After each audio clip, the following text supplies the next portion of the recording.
Hey gaming fans, so today's another card talk video, and I decided on this one to talk a little bit about Yata-Garasu. This is a card that came out around the 2004 era, and from the Legacy of Darkness, which is a pretty old set. And it came out with the introduction, I believe, with all the other spirit monsters.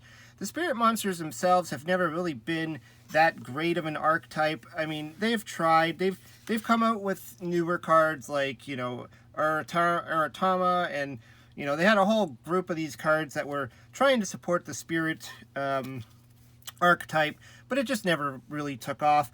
I mean, the main problem with the spirits obviously are the condition that they return to your hand. Well, they can't be special summoned either. And at the end of the turn, they return back to your hand unless you have a card or an effect that will stop that from happening. Now, the thing is, Yata-Garasu, it had an effect on it that whenever it attacked your opponent, if it did any damage to your opponent, they would not be able to draw a card next turn. That doesn't seem like a big deal at first. I mean, it's got 200 attack, so it almost always has to do a direct attack. And then it's going to bounce back to your hand. Now, the problem was always that the deck that you would play it in, you would try to get rid of your opponent's resources as fast as possible, and then go in for a direct attack, and then your opponent would never be able to draw again. Otherwise, if your opponent had cards in their hand and it couldn't handle deal with the situation, then they would have a problem because they wouldn't be able to ever deal with the situation, being that you would just keep summoning it every turn and whittle away your opponent to death. Now, this card was so bad that it actually sparked the first, one of the first cards to become banned on the ban list. Because, at the time we had the restricted list, the limited list, whatever you want to call it, where you're only allowed one card with things like Exodia pieces and I think maybe even Raigeki made it the list at that point. Pot of Greed, Graceful Charity, those types of cards all started becoming limited because of their power. But Yata, creating an entire Yata-lock deck, was pretty much banned straight out. Of course, we didn't have cards like this at the time. We didn't have effect veilers or any way to stop its effect once it hit the field. So pretty much if it hit the field, whatever you had on the field had to deal with them, or else you were going to suffer the fate of not being able to draw a card. Of course, we've had other cards that prevented you from drawing cards, or this one here, your opponent skips their draw phase on the next turn. Time Seal, which I think is still banned, I mean, as far as I recall. And I don't even think anybody would even use this card, even if it wasn't. It's legal in GOAT format, and the only deck that really utilizes it would be a deck that runs Mask of Darkness. Of course, you could still pull off the same sort of effect with Drop Off, where, on their turn, they discard the card they draw, which isn't too bad because there's a lot of cards that activate in the graveyard, especially in today's meta. Drawing your card and then having to discard it isn't such a big deal. In fact, if it's a quick play card, you can even play it before Drop-Off's effect will even happen. But yeah, the GOAT format, you could still pull off the kind of the Yata-Garasu effect of flipping over Mask of Darkness, adding Time Seal from the graveyard back to your hand, setting it. Now, the thing is, you're going to have to, activate it as fast as possible because your opponent's going to draw, and then you're going to activate it, so then it's the next draw. So it's not even as powerful. But the card Yata-Garasu itself, I mean, if it were to come back in today's meta, I don't even think it would even get played. I mean, it's probably one of those niche cards that you would just kind of, if you had a deck that could handle it, deal with your opponent's monsters.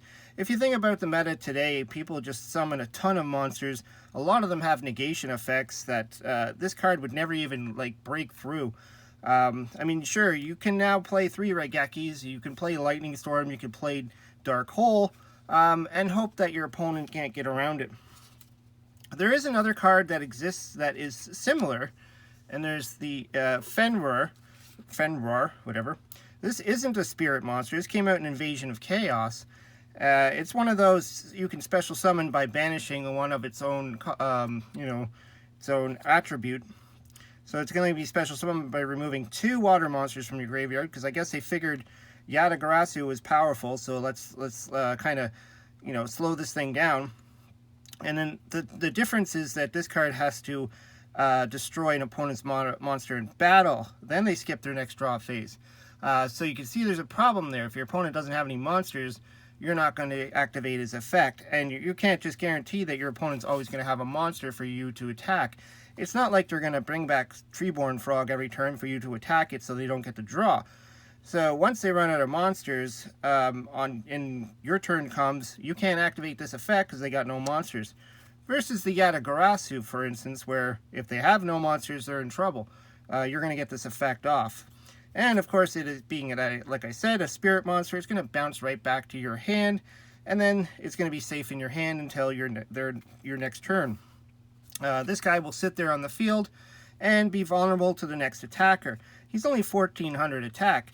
Even though it's a much higher attack than Yata-Garasu being at 200, a lot of monsters will just simply run over this guy. So even if he does manage to get one battle in and stop your opponent's next draw phase, you're still going to have to deal with the fact that you only have a 1400 beat stick on, or not even a beat stick, you're going to have a 1400 weakling, I should say, on the field. And all they need to do is summon anything that's 1450 or higher, and this thing is garbage. So, you can see there's a trend here in that they really tried to water some of this stuff down, but it's, in the end, I don't think anybody really even plays this stuff. So I don't know if it would really matter if Yata-Garasu would even, has to even be banned at this point. Like I said, though, bearing that someone would actually try and make a deck based on this thing, trying to get ahead of your opponent in card advantage and be able to deal the damage all the time, especially with all the hand traps we have today. Now, there is a thing, I know that a lot of people talk about this, in that banned cards typically stay banned for a very long time, even if nobody would ever use them. It's just kind of a thing that I guess Konami has done. For the longest time, we always wondered why Regeki was banned, or only allowed one per deck for the longest time, when nobody would even play one in their deck, let alone three. So it makes you wonder if people would ever play this thing if it became legal again. Now, if you do play in the legacy formats, you could go back to like the 2003 format or 4, or whenever this card came out. It was a very limited time when this thing was actually legal. I remember when I first purchased it, I was able to play it, a couple of games I played it, and then of course it hit the ban list, and that was the end of it. It's been in my little box of banned cards ever since, right beside cards like Confiscation and Forceful Century, and all the other cards that have just been banned forever. Pot of Greed, unless you play GOAT format, you'll never be able to play those cards again. Anyways, yeah, I just wanted to talk about Yata-Garasu. It's just one of those cards that just kind of came up and shook the game up, did a lot of damage, and then just kind of was tucked away into the ban bin for eternity. And we won't know if this will ever come back. I doubt it. I don't think they're going to want something like this still out there, that you can, create locks like that. It's too easy of a card. It would require an errata. And, frankly, I don't like when they errata cards all the time. It just makes for a messy game, because you got all these different cards that now have all these different effects. Some cards, okay, but a lot of them, you might as well just forget they exist and move on with the newer stuff. Anyways, hope you liked the video. Let me know what you think. Have you ever played in the format with Yata-Garasu? Have you ever heard of the card? Always like to hear what you have to say. Throw some comments down below. Hope you subscribe. Talk to you later.